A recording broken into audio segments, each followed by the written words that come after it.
I greet you all and welcome you back to the lesson.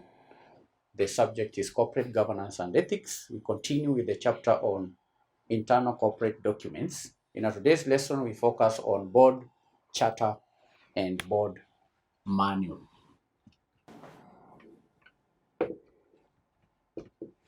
Board manual and board charter. Now, these two are internal corporate documents that guide the operations and governance of a company's board of directors. And while they are internal documents, they are often shared with the stakeholders to demonstrate the company's commitment to good corporate governance. So let's begin with the board charter. Board charter. The board charter. What is a board charter? Now, a board charter is a high-level document that outlines the board's roles, responsibilities, and authority within the company. It is essentially a framework for the board's decisions, for the board's operations, providing a clear understanding of the purpose of the board and how the board functions. What are the elements? What are the key elements in a board charter? Now, within a board charter, you'll find clearly defined purpose and role of the board. Purpose and role of the board. The purpose and role of the board must be clearly defined in the board charter.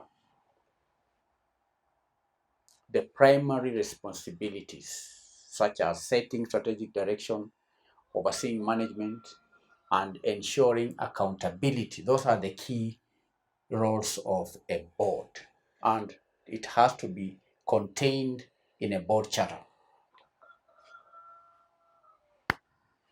2, composition of the board and the structure of the board.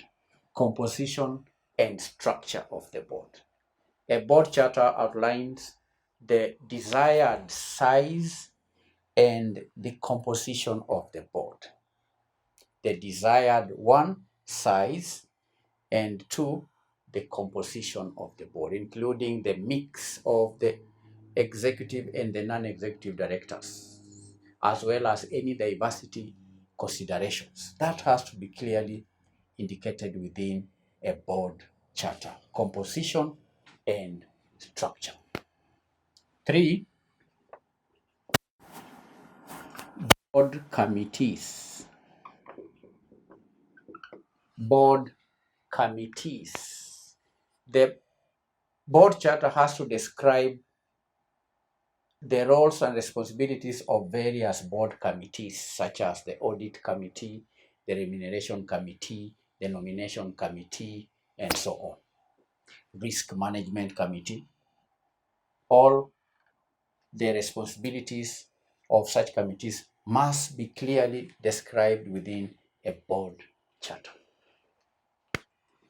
4, meetings and procedures. Meetings and procedures. The board charter specifies the frequency and format of board meetings. Frequency and format of board meetings, the desired or decision-making processes, and also the communication protocols. Meetings. How often does the board meet? What is the structure of the meetings? What is the procedure when it comes to meetings of the board? What is the communication protocols within the board? That has to be clearly stated in a board charter. 5, Code of conduct. Code of conduct. A board charter establishes ethical standards and expectations for board members' behavior. 6. Performance evaluation. Performance evaluation. A board charter details the process of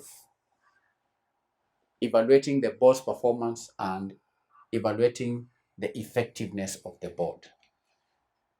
The effectiveness of the board has to be evaluated.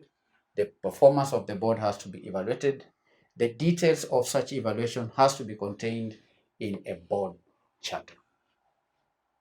So candidates, a board charter, I've said, is a high-level internal corporate document that outlines the roles, the responsibilities, and authorities of the board within the company.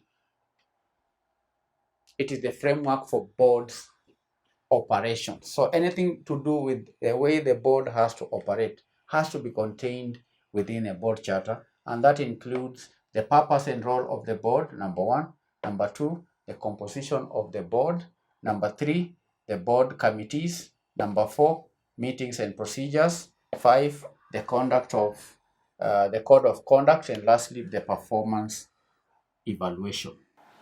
So that is board charter. A board charter. Board charter. Let us move on to the board manual. Board manual. What is a board manual? What is a board manual? Now, a board manual is a more detailed document that expands on the principles outlined in the board charter. Board charter has principles, but a board manual expands on the board charter. It provides a practical guidance on how the board should carry out its duties and responsibilities. It's more detailed than the board charter. It expounds on the provisions of the board charter. And here are the elements. The elements of a board manual. We have board policies, number 1. Board policies. These are detailed policies on various aspects of board governance, such as conflict of interest, related party transactions, and confidentiality. Number 2 is board procedures. Board procedures. Board procedures, these are step-by-step procedures for conducting board meetings, preparing agendas, making decisions, and so on. Board procedures. The board charter also has what we call the committee charter. Committee. Contained within the board manual is a committee charters. Now, charters for each board committee has to be outlined within the board manual. That is to say, a board manual details charters for each board committee, outlining their specific roles, responsibilities, and the membership. 4, reference materials.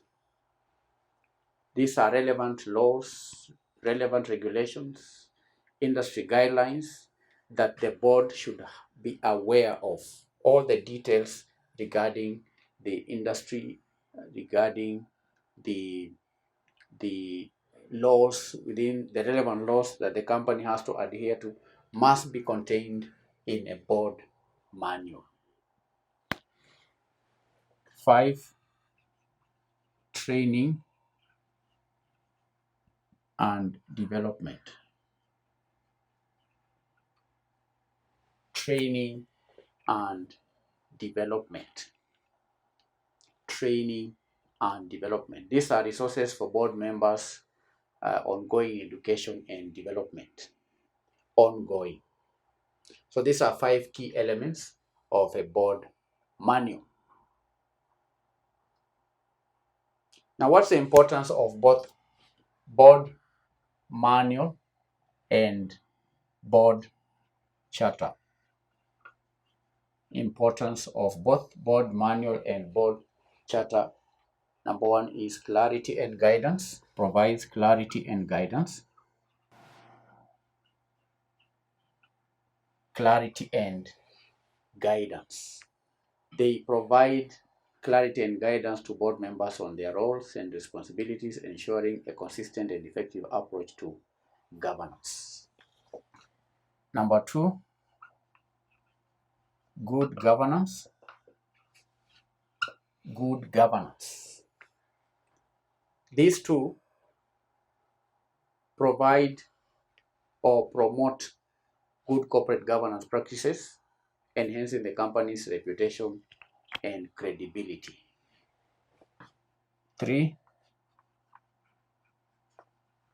transparency and accountability. Transparency and accountability. The board manual and charter demonstrate transparency and accountability to shareholders and other stakeholders. Then lastly, risk management. Risk management.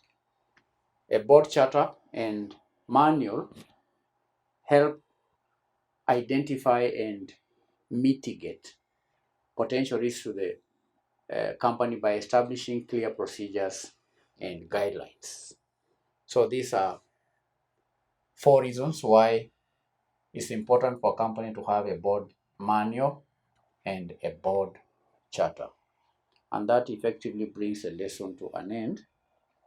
I'll read to you today's assignment. Board manual and board charter. 1. What are the primary duties and responsibilities outlined in the board manual for board members? 2. How does the board charter define the relationship between the board and executive management? 3. What processes are established in the board manual for the selection and evaluation of board members? 4. What specific committees are detailed in the board and what are their roles? 5.